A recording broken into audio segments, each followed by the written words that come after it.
I was born in Amityville on Long Island, New York, January 1958. Yes, that Amityville. Long Island in the late 1950s and early 60s was a unique place to grow up. My dad was a World War II and a Korean War veteran, like most of the men in our neighborhood. Nearly every block was filled with men who had seen war, sacrifice, and hardship. They worked hard, loved their families, and carried a quiet strength shaped by what they had lived through. Our neighborhood was predominantly Catholic with some Jewish families. Our family stood out a bit. We were Italian Protestants, but that distinction really meant very little to us kids. To me and my three brothers, life was simple and fun and full of adventure. We were fun-loving, carefree, and more than a little reckless. When the weather warmed up, the whole neighborhood poured outside. Dozens of kids gathered every day, playing football and stickball and whatever else we could in the streets, riding our bikes until the sun went down, drinking straight out of the garden hose, and eating whatever somebody's mom happened to put out in front of us. We didn't have cell phones or video games, and we didn't have television, but we had freedom. Looking back now, I realized we were part of what later would be called the baby boomer generation.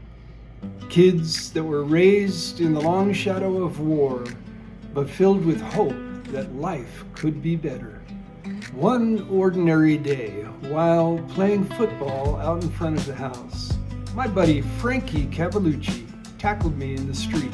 It was a routine hit, nothing unusual, but when I stood up, something was very wrong. The pain was sharp, intense, and unlike anything I had ever felt. What followed was every parent's nightmare.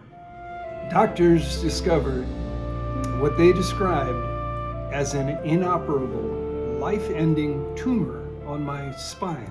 Childhood games were suddenly replaced with hospital rooms, long corridors, and whispered conversations between adults that thought I couldn't hear.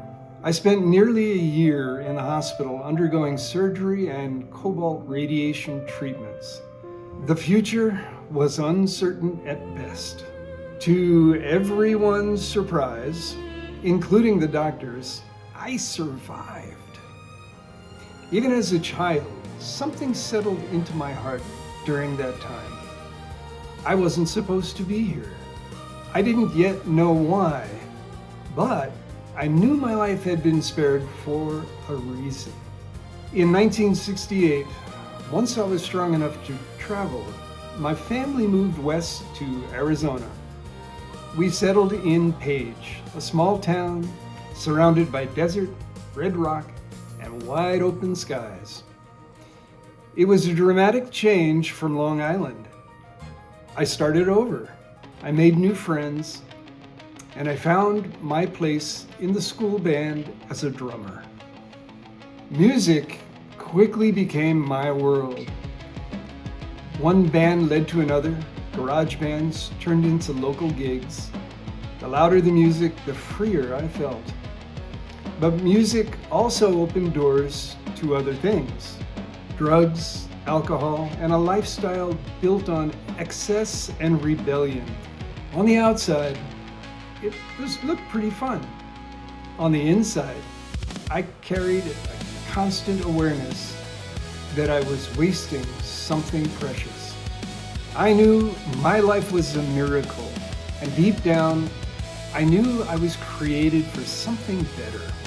Then came the early 1970s, and suddenly, Jesus came to Page. He was everywhere. People talked about him constantly.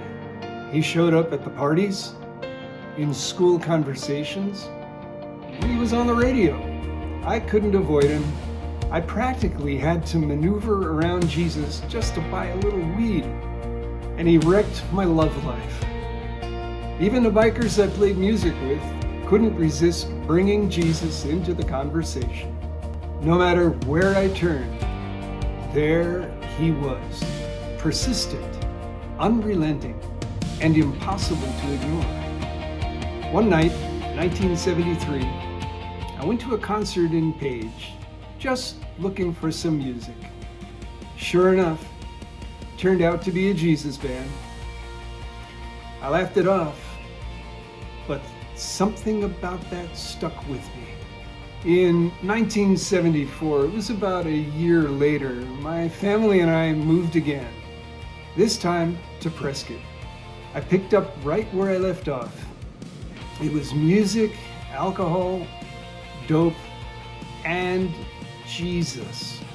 The tug of war continued. I resisted, argued, and ran, but he never stopped pursuing me. About a year later, Jesus won the fight. I reached the end of myself. I was done with the shame, the weight, the guilt, the emptiness, and the loneliness. I was tired of pretending everything was fine. I finally asked myself one honest question. Aren't you tired of lying to yourself? That moment of honesty changed everything. I was truly born again into a life and a future that finally I could be proud of. I was forgiven, clean in the eyes of God. The miracle that spared my life as a child suddenly made sense. Old habits began to fall away, and new ones formed. For the first time in years, I had a family and friends who genuinely cared about me. The air tasted sweeter, the sky seemed bluer, the stars shone brighter. I was no longer held in the grip of alcohol and drugs. I stepped into a new life. A few months later, I was asked to drum for a band that ministered the gospel on outreaches all over the state.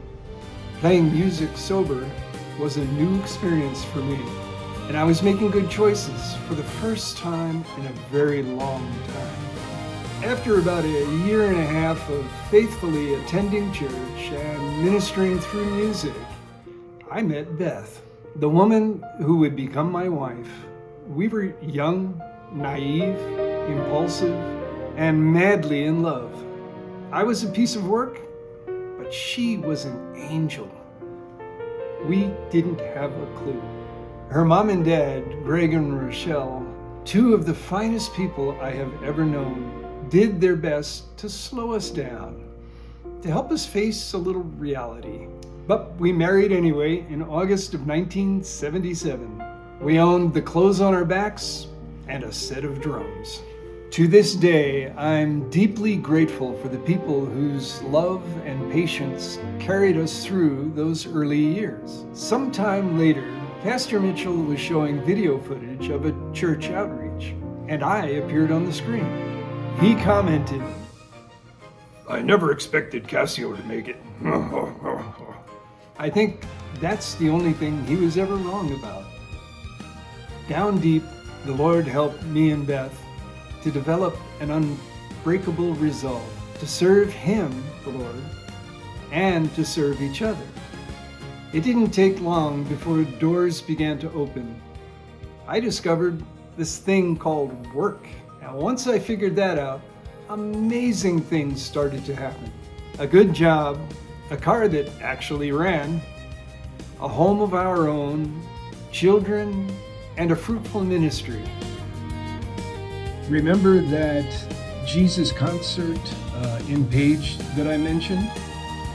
Well, one time while traveling with the band that I played with, George Shields brought up this goofy outreach concert that he played in Page years earlier. That was you? I'd been in a band with George for years, and I had no idea.